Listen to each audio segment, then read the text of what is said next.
Vous le savez peut-être, on a fait beaucoup de vidéos sur le métro et au bout d'un moment, la RATP est tombée dessus. Et pour les journées européennes du patrimoine, ils nous ont contactés pour venir voir comment on lavait un métro. Ouais, c'est pas une blague. Au départ, on était un peu dubitatif. On voyait pas trop l'intérêt de regarder des gens nettoyer l'extérieur d'un wagon, mais on a quand même décidé d'aller voir. En fait, c'est beaucoup plus original que ce qu'on pensait. Du coup, on y retourne aujourd'hui pour vous le montrer.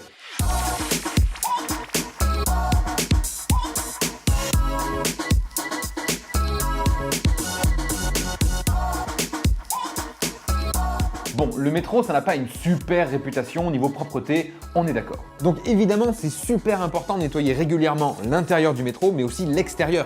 Et c'est justement ça qu'ils nous ont proposé de découvrir pendant les journées européennes du patrimoine. Et une rame de métro, c'est quand même assez fat, ça n'a rien à voir avec une voiture par exemple. Il peut pas y avoir une station de lavage pour métro, tu vois, avec des rouleaux, des jets d'eau, c'est bien trop gros le truc. Eh ben en fait, si.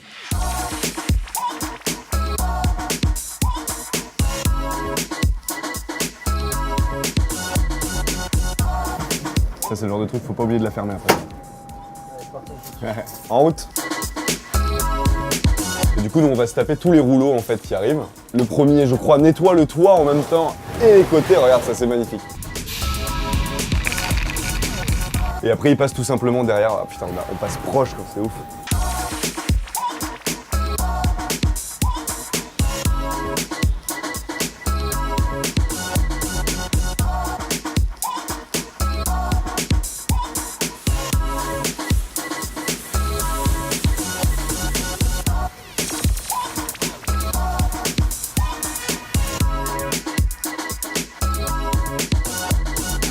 Salut Bruno. Bonjour Hugo. Est-ce que tu peux nous expliquer où est-ce qu'on se trouve, qu'est-ce qu'on fait ici, qu'est-ce que c'est? Eh ben, donc là, en l'occurrence, c'est une installation de lavage mécanisé des trains, plus facilement nommable par machine à laver les trains. C'est l'équivalent d'une machine pour les voitures, en plus gros, puisqu'un train, c'est un peu plus gros qu'une voiture. Évidemment, ouais. Comment ça fonctionne? Quel est le système? Qu'est-ce qui se fait qu'à la sortie de ce tunnel, le train soit nickel chrome? Alors, le process de lavage, le train, lorsqu'il arrive à sa position de démarrage, il y a un boîtier de validation.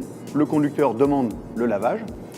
Et lorsqu'il avance au niveau de la piste de lavage, les différents équipements se mettent en route. Donc d'abord, on met le produit avec le détergent. Ok, donc ça se passe...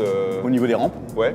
Les rampes qui sont embarquées sur le portique. D'accord. On commence par laver le toit pour effectivement faire en sorte que la saleté descende sur les faces latérales. Ok. Et après, on met en route ce qu'on appelle les 3 paires de brosses latérales successives, avec de l'eau pour que ça fasse l'émulsion, c'est un peu l'équivalent lorsqu'on se lave les mains. Et on finit par un rinçage à l'eau dure parce que c'est ce qui rince le mieux, mais surtout on finit par un rinçage avec eau adoucie et déperlant pour accélérer la chute de l'eau et éviter qu'il y ait des traces de calcaire qui restent au séchage. Parce que le paradoxe, on peut avoir un train qui est propre mais qui a un aspect visuel sale puisqu'il y a des traces qui restent, en l'occurrence le calcaire. Notre boulot à nous de l'équipe, c'est de faire en sorte qu'on lave les trains mais sans qu'il n'y ait aucun impact sur le trafic voyageur. Mais l'un des problèmes auxquels on ne pense pas, c'est que les égouts de Paris sont au-dessus du métro. L'eau ne peut pas s'écouler, il faut donc la remonter vers les égouts avec des pompes. Le réseau métropolitain se trouve sous le réseau des égouts de Paris. À un moment donné, on a choisi de mettre une machine à laver sur un emplacement dédié qui était une voie de passage normale.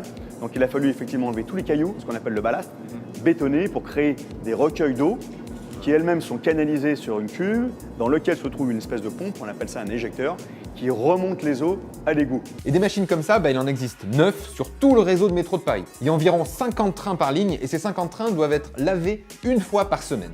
On les amène donc dans les stations de lavage où ils se prennent en pleine face 750 litres d'eau pendant 1 minute 30. Bon, une fois par mois, les rames sont également lavées manuellement, mais c'est quand même beaucoup moins stylé que ce qu'on a pu voir là. Donc voilà, c'est comme ça qu'on lave régulièrement un métro. Bon, on espère que vous avez appris 2-3 trucs. Et si tu te demandais si on pouvait laver autre chose qu'un métro dans cette machine, la réponse c'est oui.